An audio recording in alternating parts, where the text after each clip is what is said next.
आपने स्कैम 1992 का famous dialogue सुना ही होगा। भाई डायलॉग बाजी ठीक है, लेकिन इसमें बहुत रिस्क है। रिस्क है तो इश्क है। इस डायलॉग में कहा जा रहा है, रिस्क है तो इश्क है, लेकिन रिस्क कितना लेने से इश्क होगा ये भी जानना इम्पोर्टेंट है। स्टॉक मार्केट में रिस्क लेना एक इम्पोर्टेंट पार्ट होता है। स्टॉक मार्केट में बिना रिस्क के रिटर्न नहीं बनता। अगर आपको कोई भी रिस्क फ्री रिटर्न बना के देने का वादा कर रहा है तो समझ जाइए कि आप फ्रॉड के शिकार हो चुके हैं। तो अब यहाँ पे समझते हैं कि रिस्क लेना कितना है। रिस्क जो है वो कैलकुलेटेड रिस्क होना चाहिए। कैलकुलेटेड रिस्क का मतलब है कि ये रिस्क पहले से ही एस्टिमेटेड की गई हो। कैलकुलेटेड रिस्क लेने से आपको ग्रोथ और बेटर रिटर्न्स मिलते हैं। बिना कैलकुलेशन के रिस्क लेते रहेंगे तो स्टॉक मार्केट से इस कभी भी नहीं कर पाएंगे।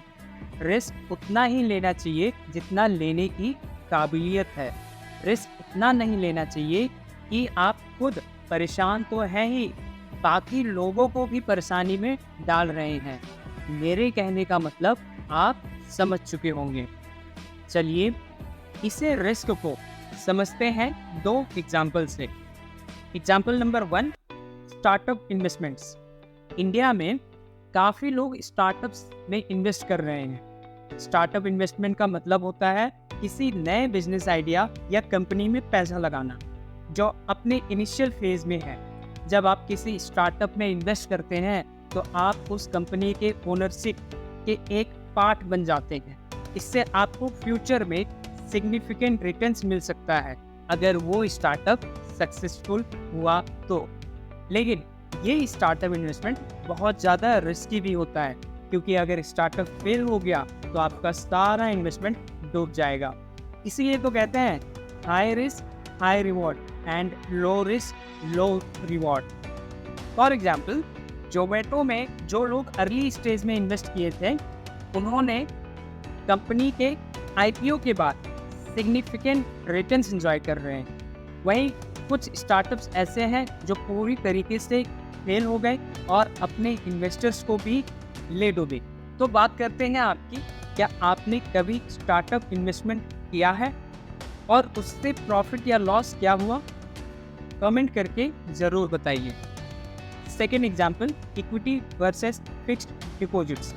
इक्विटी और फिक्स्ड डिपॉजिट एफडी दोनों ही इन्वेस्टमेंट के पॉपुलर ऑप्शंस हैं, लेकिन दोनों में काफ़ी फ़र्क है। इक्विटी इन्वेस्टमेंट्स यानी stock market investment high risk high reward होता है, जबकि एफडी जो है लो रिस्क होता है। Stock market high risk high reward क्यों होता है? क्योंकि यहाँ पे मार्केट का फ्लक्चुएशंस से आपका पैसा कभी भी कम या ज़्यादा हो सकता है। इसलिए स्टॉक मार्केट में इन्वेस्टमेंट डाइवर्सिफाइड स्टॉक्स में करना चाहिए। बात अगर एफडी की करें तो एफडी एक सेफ और सिक्योर इन्वेस्टमेंट ऑप्शन है। इसमें आप अपने पैसे को बैंक या फाइनेंशियल इंस्टीट्यूशंस के पास एक फिक्स टाइम के लिए रखते हैं, जहां पे आपको उसके बदले एक इंटरेस्ट मिलता है। एफडी के रिटर्न्स कम होते हैं। अगर आप इसमें इन्फ्लेशन को कंसीडर करें, आपको इक्विटी में ज़्यादा रिटर्न्स मिल सकते हैं अगर प्रॉपर नॉलेज से आप यहाँ पे इन्वेस्ट करें। तो अगर आपको हाई रिटर्न्स के लिए थोड़ा रिस्क लेना है तो इक्विटी इन्वेस्टमेंट बेटर है। दोनों का अपना अपना इम्पोर्टेंस है और आप अपने फाइनेंशियल गोल्स और रिस्क एपेटाइट के अकॉर्डिंग डिसाइड कर सकते हैं। फॉर एग्जांपल, रिलायंस इंडस्ट्रीज के स्टॉक्स में जो लोग 10 साल पहले इन्वेस्ट करके बैठे थे उन्होंने बाद में मल्टीपल रिटर्न्स देखे, जबकि एफडी में इतना हाई रिटर्न्स नहीं मिल सकता। आपको कौन सा इन्वेस्टमेंट पसंद है, इक्विटी या एफडी?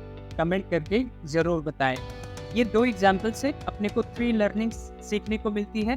पहला learning, calculated risk. Stock market में कैलकुलेटेड रिस्क लेना चाहिए।